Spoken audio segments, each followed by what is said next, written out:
किसी ने क्या खूब कहा है, वो तैरते तैरते डूब गए जिनको खुद पर गुमान था, और वह डूबते डूबते तैर गए जिन पर वो मेहरबान था। ऐसी ही एक बड़ी सुंदर सी स्टोरी है जो भगवान के प्रति आपका भरोसा कई गुना बढ़ा देगी। एक बार भगवान कन्हैया अपनी पत्नी रुक्मणी जी के साथ भोजन कर रहे थे और अचानक से भगवान कन्हैया बीच में ही भोजन छोड़ छाड़ के भाग छूटे। यह देखकर उनकी पत्नी रुक्मणी जी को बड़ा क्रोध आया। उन्होंने सोचा, आखिर ऐसा कौन सा इतना इंपॉर्टेंट काम पड़ गया जो कन्हैया बिना सलाह मशवरा किए ही भाग छूटे। वैसे तो भोजन के बीच में वो कहीं नहीं जाते हैं।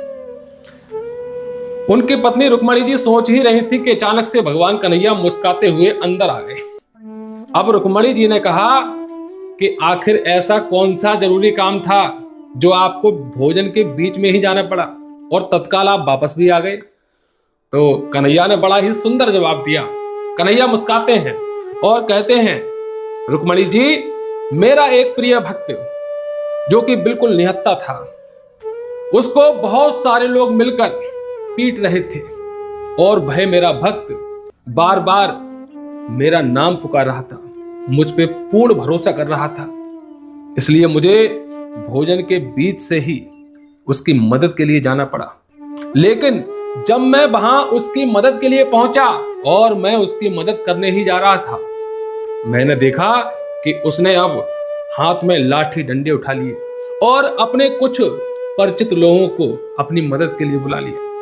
यह नजारा देखकर मुझे वहां से बिना मदद किए हुए ही वापस आना पड़ा। ये एक छोटी सी कहानी है, लेकिन हमको बहुत बड़ी सीख देकर जाती है। सौंप दो, अब हार तुम्हारे हाथों में, अब जीत तुम्हारे हाथों में, जो होगा देखा जाएगा, सब कुछ है तुम्हारे हाथों में। इस भावना के साथ उस पर भरोसा करोगे तो वो निश्चित ही आपकी मदद करने आएगा। ये हमारा पूर्ण विश्वास है। तो कैसी लगी आज की ये कहानी? अगर अच्छी लगी हो तो वीडियो को लाइक कीजिए।